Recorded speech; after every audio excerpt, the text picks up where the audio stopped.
প্রায় ৩ দশক আগে কোটি টাকা ব্যয়ে নির্মিত হয়েছিল আধুনিক বাস টার্মিনাল। উদ্দেশ্য ছিল শহরের যানজট কমানো এবং যাত্রী সেবার মান বাড়ানো। কিন্তু উদ্বোধনের পরও পূর্ণাঙ্গভাবে চালু হয়নি টার্মিনালটি। বছরের পর বছর অব্যবহৃত থেকে এখন এটি পরিণত হয়েছে জরাজীর্ণ ভবন আর বাসের গ্যারেজে। আমরা তো চাই বাস টার্মিনাল এখানে চালু হোক, চালু এটা সবার জন্যই ভালো।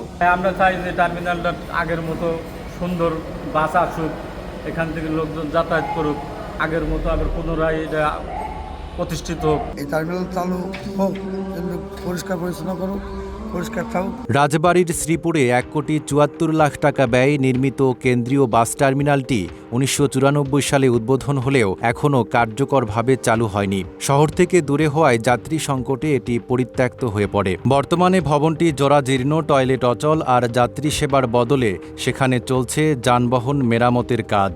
জায়গায় জায়গায় দুটো ট্রাক করে থাকে, জায়গায় জায়গায় দুটো বাস করে থাকে, এই তো চালু, তাছাড়া তো কোনো কাজ না। বানানোর পরে চালু একবার হয়েছিল ফখরুদ্দিনের সামনে আমলে, তারপরে ১-১.৫ বছর ছিল, তারপরে বন্ধ হয়ে গেছে।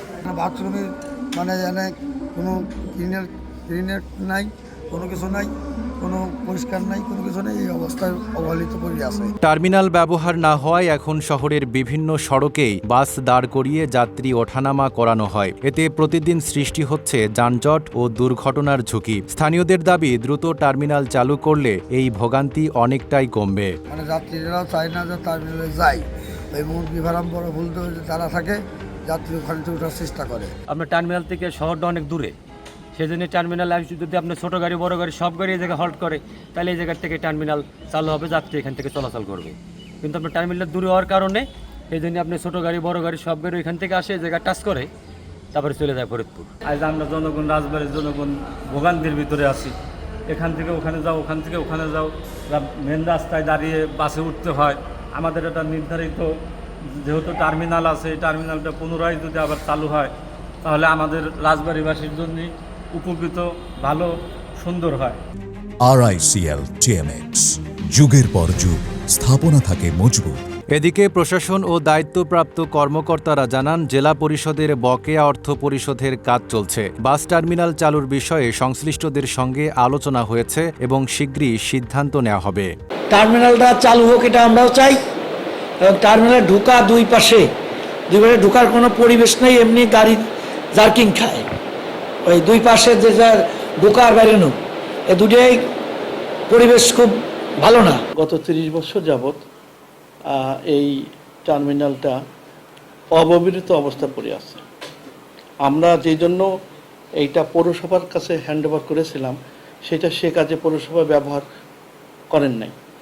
বর্তমানে এখানে গাড়ি রিপেয়ার বা গ্যারেজের আড্ডাখানা হয়েছে।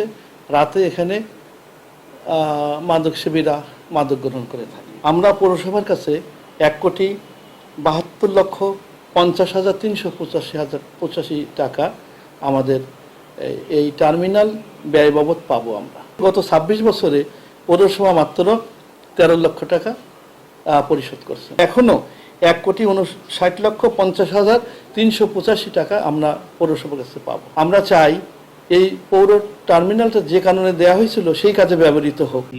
স্থানীয় সরকার বিভাগ থেকে ১৯৯৫ সালের একটি পরিপত্র আছে এবং সেই পরিপত্রে জেলা পরিষদের এই জায়গাটিকে পৌরসভার অনুকূলে হস্তান্তর করা হয়েছে এবং সেই প্রেক্ষিতেই পৌরসভা একটি দীর্ঘদিন যাবৎ ইজারা কার্যক্রমের মাধ্যমে এর কার্যক্রমকে সম্পাদন করে আসছে। এটি ইজারা কার্যক্রম যাদেরকে দেওয়া হয়েছে তারা এটি সঠিকভাবে পালন করছে না বলে বিভিন্ন অভিযোগ আমার কাছেও এসছে। আমি যেহেতু নতুন এসেছি, আমি এটি সূক্ষ্মভাবে যাচাই বাছাই করে এবং এখানকার আমাদের শ্রদ্ধেয় জেলা প্রশাসক মহোদয় আছেন এবং সম্মানিত এমপি মহোদয়, যিনি মাননীয় সংস্কৃতি বিষয়ক প্রতিমন্ত্রী, স্যারদের সাথে আলোচনার মাধ্যমে এটির যাতে একটি সুন্দর সমাধান করা যায় সে লক্ষ্যে আমরা কাজ করব। ৩০ বছর ধরে অব্যবহৃত এই কোটি টাকার অবকাঠামো রক্ষণাবেক্ষণের অভাবে নষ্ট হচ্ছে। কর্তৃপক্ষের আশ্বাস, শিগগিরই সংস্কার করে টার্মিনাল চালুর সিদ্ধান্ত নেওয়া হবে।